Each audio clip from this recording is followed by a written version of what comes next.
And now, the big finish. Our next guest came to fame as Mayor Pete of South Bend, Indiana.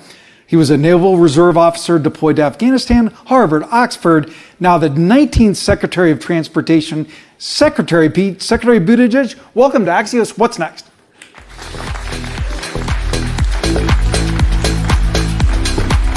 Thank you so much for joining. We really appreciate it. Secretary, the department has 5 goals that you've given them: safety, jobs, equity, climate. The 5th is innovation. What we love about Axios What's Next is we always get to talk about building, innovating. So blow our mind, Secretary, what's something that's in your purview that's transportation innovation? Pavement. I know it doesn't sound sexy. I know it doesn't sound like the highest tech thing. There is actually an opportunity potentially to develop self-healing potholes, pavement that can begin to, any former mayor knows the natural energy. I thought we were getting religious, self-healing. I'm religious about the battle against potholes because, we lose so much of the value of our infrastructure in how it, falls apart.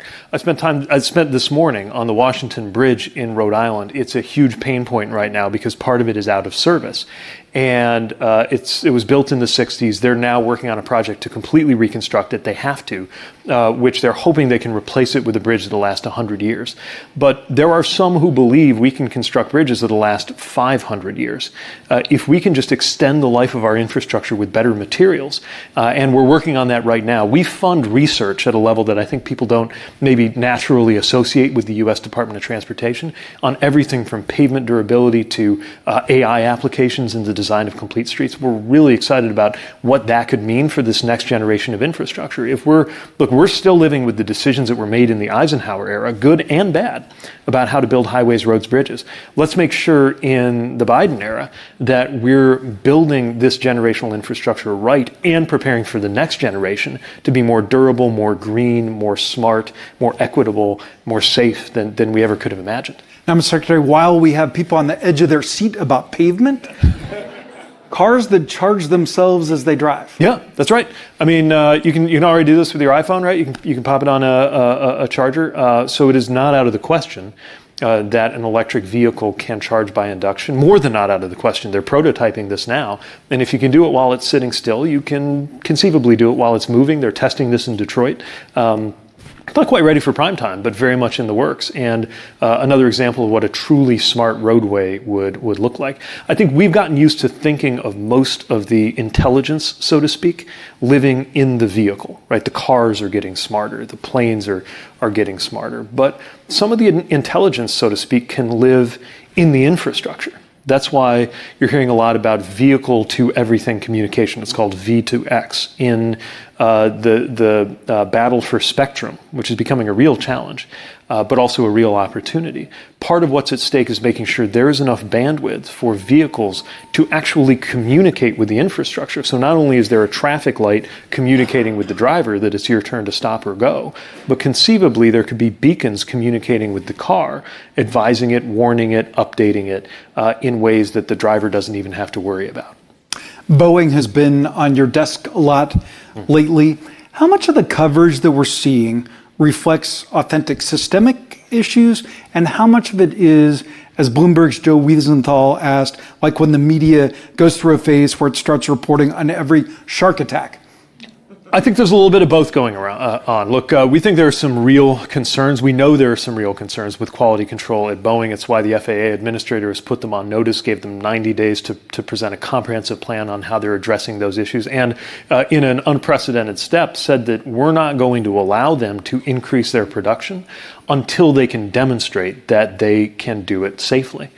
At the same time, incidents seem to cluster, and it's part of our job analytically to figure out whether that's actually a cluster or whether it just looked that way based on what got attention. But I think the other important thing to keep track of here is this reflects the extremely high standard that we hold aviation safety to. The fact that not a crash, but something that could conceivably have led to a crash is itself national news, in a way reflects the extraordinary safety record that we have in this country. And of course, the aviation sector is working very hard to make sure we keep it that way.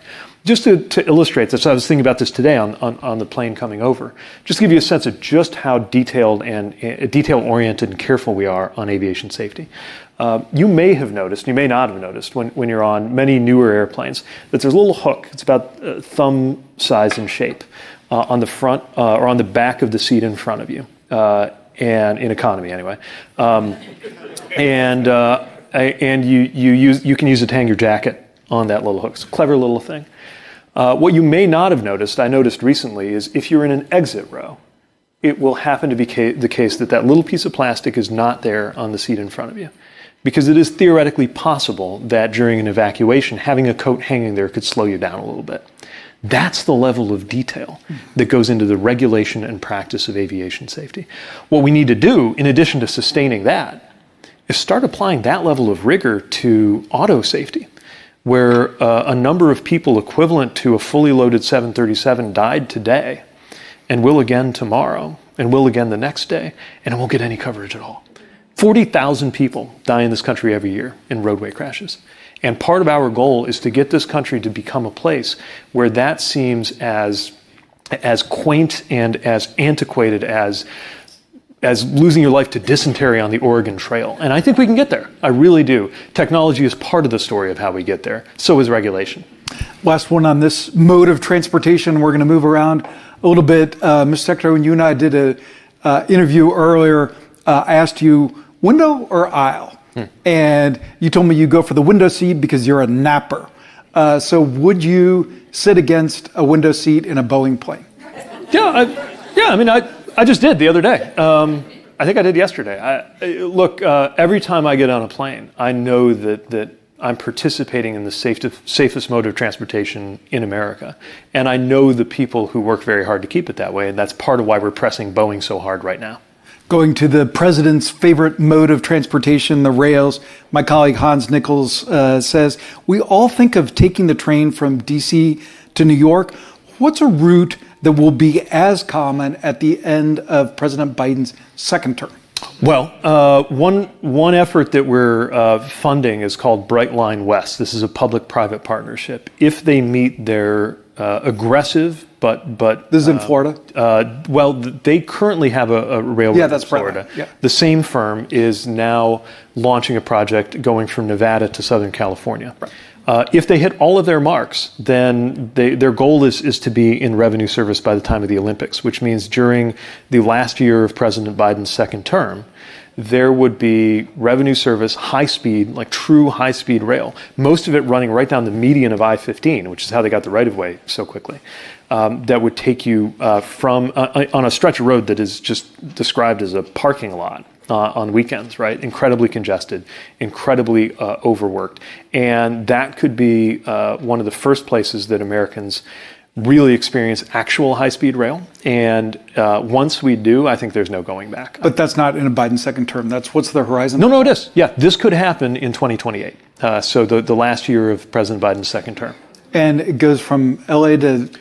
It goes from Las Vegas as far as Rancho Cucamonga, then it ties into regional connections. Obviously, the home run would be to get something like that all the way to LA, where there's also work going on to link LA to San Francisco. They will not be in revenue service in the 2020s. And isn't there also one in Texas that's promising? So the concept there is to go from Dallas to Houston. Yes. And I think it's a great example of the population density that would support rail. I know a lot of people say, well, we're not Europe. The reason we can't have trains as good as Europe is because we're not laid out like Europe. Well, actually, you can find lots of places in the U.S. I know Texas isn't a lot like Europe, but one thing that has in common is you have these major metropolitan centers that are a rather long drive or a very short flight away from each other. Those are perfect candidates for high-speed rail. So there is a proposal. We're investing a little bit in some of the planning associated with it, and some interesting ideas about what could connect them with. They want to use a different technology.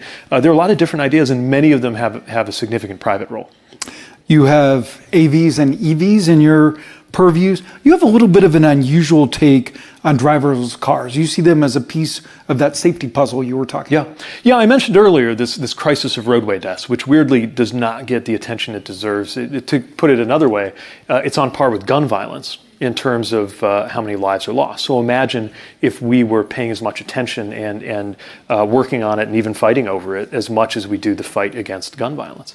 And a big part of the solution can be technology. Look, the truth is we, as human drivers, have a murderous track record when it comes to fatalities and injuries behind the wheel. So the potential of partial or full automation technologies is enormous. But we got to get from here to there safely. And it has to be not just as good as human beings, it has to be dramatically better in order to earn the public acceptance that will be associated with those technologies. Right now, we're in a strange, I describe it almost as a kind of a valley of death between where we started and where we need to get to. Because right now, you'll notice that in a lot of the most sophisticated cars, half of the technology is about protecting you from the other half of the technology. In other words, if you've got some of the spiffier cars now, they're tracking your eye movements. It'll flash a little coffee cup if you haven't been putting your eye on the road, or the cruise control will disengage if it doesn't think your hands are on the wheel. They're all very good technologies, but what that means is we need technology to keep you from depending on the technology. So it's a very 3 steps forward, 2 steps back situation right now in terms of the safety benefits. But if this continues to develop the way it needs to, and we're working hard as a regulator to try to guide that, put left and right boundaries around it, and then industry is working very hard to develop it, the safety payoff in terms of the lives we could save is enormous. Here's another way to think about it. We have finally started tentatively to reduce the rise in roadway deaths that we've experienced over the last decade or so. Last year, we saw it go down by about 1%. 1% of 40,000, 400 people. Right there, 400 people who didn't die. That's what a 1% improvement represents. But I believe we can get to zero. And I know that sounds pie in the sky to some, but the reason I believe in the vision of zero is that individual locations in the US have achieved it. Granted, Washington, D.C. has never had a year with 0 traffic fatalities, but Jersey City has, Hoboken has, Edina, Minnesota has, Evanston, Illinois has. And so the more we can add each passing year to that roster of cities or neighborhoods within cities that have achieved zero, the closer we get to a goal that I think should match our reality and expectation in a typical year for passenger aviation, which is zero. Cabinet secretaries don't always get to deliver good news, but one of the president's signature achievements, the infrastructure bill, here's a crazy stat. There's an amazing stat. 46,000 projects have been awarded funding. And I was asking you backstage, is it true that DOT has half of the projects in the infrastructure bill? And you said, yes, that's true, but? Most of the projects, half of the funding. Okay. And so you get to deliver a lot of good news. Yeah, we do. It's the best part of the job, especially because there are so many places and communities that have been trying to do this for years and years. They have some big project, and it's just never been possible because they haven't had the funding. And some of this is what I would describe as the cathedrals of our infrastructure. We're investing in the Hudson River Tunnel, the finest engineering, state-of-the-art of the Teddy Roosevelt administration, needs to be redone. That is going to be one of the biggest public works projects in the United States. And it's exciting to be able to see that finally happen because we're able to commit more than $10 billion to see it through. But some of the most moving projects that I've been able to see are 6-figure projects that mean everything to the community they're in. I was in a small South Dakota community, very small, but just big enough to have an airport. 2,500 people in Chamberlain, South Dakota, but they have an airport that really matters because they use it for the air ambulance life flight missions to get to a trauma center, which is otherwise hours away for a hospital patient. It's also important for crop dusting. And their general aviation terminal is basically a manufactured home. It's a mobile home. You can tell, they've done a nice job with it, but you can tell it's double wide. And with about $700,000 or $800,000, we're funding them to get an actual building. And the difference that'll make to patients, to pilots, and everybody in between is huge. tears were coming to the eyes of some of the local officials I met when we went out there to celebrate that project. So whether it's a project on a community that most people in Washington have never heard of, or whether it's one of these cathedrals of our infrastructure that people have been wondering how to get done for decades, all of that is happening through this infrastructure package. Now, we still don't get to say yes to most of the applications that come in because the need is so great. But we're able to say yes more than any of my predecessors ever got to do, which is why I think not only do I have the best job in the federal government, but this is the best time ever to have had that job. You were very early to recognize the power of online communication to reach people in your other campaigns. And a fascinating stat that I got from your team, you've been in office 2-ish years. You've done 1,800 interviews, many of them from that famous remote studio. We now all recognize that blue background. So you're coming up on 2,000 interviews. What is the secret to communicating on Sunday shows, on Today, GMA? I don't have any big secrets, but one thing I found, by the way, most of those 1,800 are probably local television, although we do, GMA or Meet the Press or any of the others. I guess the biggest thing I would say that I've learned is that even though the audiences can be very different, the interviews don't have to be that different. And I think that's because I cut my teeth as a mayor of a small city where, every week I would go to a different local TV station. We had about 4. I would kind of make my rounds week to week and sit down with the anchor, and they'd ask me whatever tough issues there were, and I'd do my best to answer. And even though the viewing audience, if I sit down and do that on CBS, might be 1,000 times more, the experience isn't that different, right? There's an anchor, there's a camera, there's a studio, you have something to say. And so I try to make sure that whether I'm talking about a specific grant to local TV in Eau Claire, Wisconsin, or whether I'm doing a Sunday show on behalf of the administration, I have that kind of same, I'm saying the same things. You never say something here that you'd be embarrassed to have repeated there.